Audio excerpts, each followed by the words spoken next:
नमस्कार, आप देख रहे हैं कार्यक्रम बात पंचायत। इस कार्यक्रम के तहत आज हमारे साथ है घोड़ासहन उत्तरी पंचायत के पूर्व एवं भावी सरपंच प्रत्याशी इंजीनियर प्रेम कुमार सिंह। इंजीनियर प्रेम कुमार सिंह जी, आपका हमारे कार्यक्रम में स्वागत है। धन्यवाद।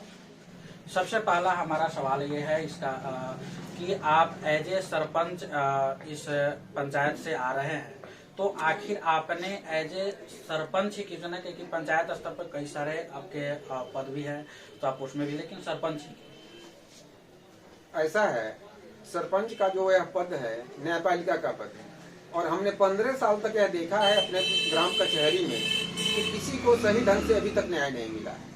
और जो सारे पोस्ट हैं जैसे पंच के हुए या मुखिया के हुए, जिला परिषद के हुए या पंचायत समिति के हुए, जो ही उस पोस्ट पर आदमी कदम बढ़ाता है, स्वाभाविक है आज की प्रक्रिया के हिसाब से और आज के समय के हिसाब से आदमी लोभ लालच में फंस जाता है और नतीजा हमारे समाज को भुगतना पड़ता है। इसलिए हमने सोचा कि कोई असामाजिक काम, जिसमें सरपंच का यह काम जो है सामाजिक काम है और इसको बैठकर हम अपने ग्राम कचहरी को जिला स्तर तक पहुंचाना चाह रहे हैं। इसकी सारी जो भी गुण है, अभी तक जैसे काम बकाया रह गया, कोई काम नहीं हो पाया, ग्राम कचहरी का निर्णय नहीं हो पाया, जो भी चीजें नहीं हो पा रहा, उससे हम संतुष्ट नहीं हुए और मजबूर में हमको निर्णय लेना पड़ा कि मैं सरपंच का ही चुनाव लड़ूंगा, बिना लोभ लालच के चुनाव लड़ूंगा। और यह पद ही ऐसा है कि आप कहीं से ढंग से अगर चुनाव लड़िएगा तो आने वाले समय में समाज हमारा विकसित होगा। आप एज ए सरपंच आ रहे हैं, एक यहाँ पर आपको कानूनी अधिकार बहुत सारे मिलते हैं और यहाँ पर पहले से भी हमको लग रहा है कि 2000 से एज ए पंचायत चुनाव कंटिन्यू हो रही है। तो पिछले जो आपका चुनाव था, तो उन चुनाव में अपने क्षेत्र में जो भी एज ए सरपंच चुनाव जीते हैं, तो उनके कार्यकाल को आप कैसे? देखिए, मैं यह नहीं कह सकता कि उनका कार्यकाल खराब रहा, लेकिन कार्यकाल उन लोगों के लिए ठीक रहा, लेकिन हमारे समाज के लिए ठीक नहीं, क्योंकि सरकार ने जितनी धाराएं उद्धृत की है, संविधान की धाराओं में दंड संहिता की धारा उद्धृत की गई है, उसके अनुरूप कार्य नहीं हुआ। क्योंकि मैं कभी भी ऐसा कभी इलेक्ट्रॉनिक मीडिया से या प्रिंट मीडिया में कभी यह नहीं देखा कि घोड़ासहन उत्तरी के सरपंच महोदय द्वारा धाराओं के अंतर्गत किसी को दंडित किया गया हो या किसी भी समस्या के हल के लिए जिला स्तर पर कोई संवाद उत्प्रेषित किया गया, ऐसा नहीं।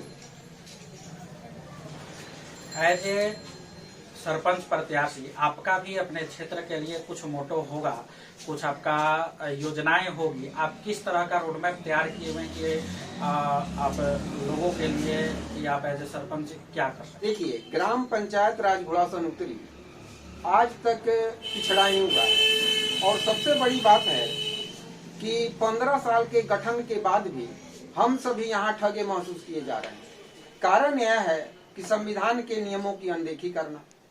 इसलिए मैं चाह रहा हूँ कि यहाँ सरपंच का जब भी चुनाव होता है और मैं चुना कर एक प्रतिनिधि होकर अगर आता हूँ, तो सबसे पहले मेरा काम होगा स्वच्छ प्रशासन और सबको न्याय। यही मोटो के साथ मैं चुनाव लड़ रहा हूँ।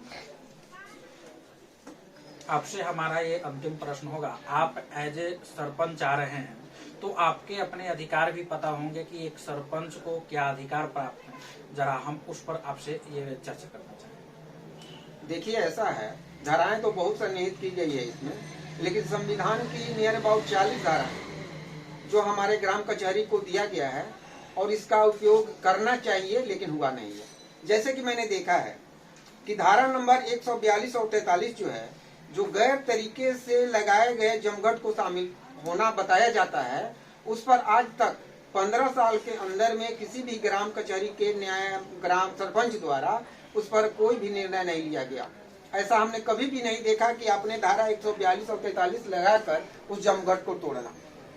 सबसे बड़ी बात है कि सार्वजनिक स्थल पर दिन रात झगड़ा फसाद होते रहता है, लेकिन धारा नंबर 160 को लगाकर सरपंच द्वारा उसे कभी भी दंडित नहीं किया गया या कोई भी ऐसा उत्प्रेषण नहीं किया गया जिससे थाना प्रभारी को या जिला न्यायालय को यह लगे कि घोड़ासहन उत्तरी में यह धारा लगाकर किसी को दंडित किया गया है। खास करके आम रास्ते पर आने जाने में बाधा यहाँ पैदा होती है।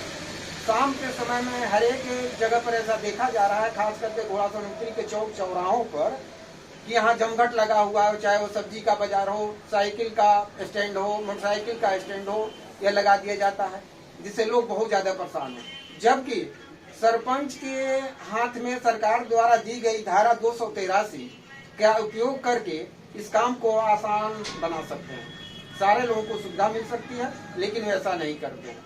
तो मुझे खुशी तब होगी जब कोई भी सरपंच आकर इस पोस्ट पर सारी धाराओं का उपयोग करे और सद्भावना बनाकर किसी भी कार्य को, किसी भी मामला का निपटारा करे, सही ढंग से न्याय दिलाए और लोगों को इससे लगे कि हमारा ग्राम कचहरी जो 15 साल से सुसुप्त पड़ा हुआ था, जिसका नामो निशान कोई नहीं जानता था, जो भी सरपंच आया और इस काम को अगर कर रहा है, धारा पूर्वक कार्रवाई अगर कर रहा है, तो उससे बड़ी बात कुछ नहीं होगी, उससे खुशी नहीं होगी। सबसे बड़ी खुशी तभी होगी जब यह सारा चीज उन लोगों को मिलेगा।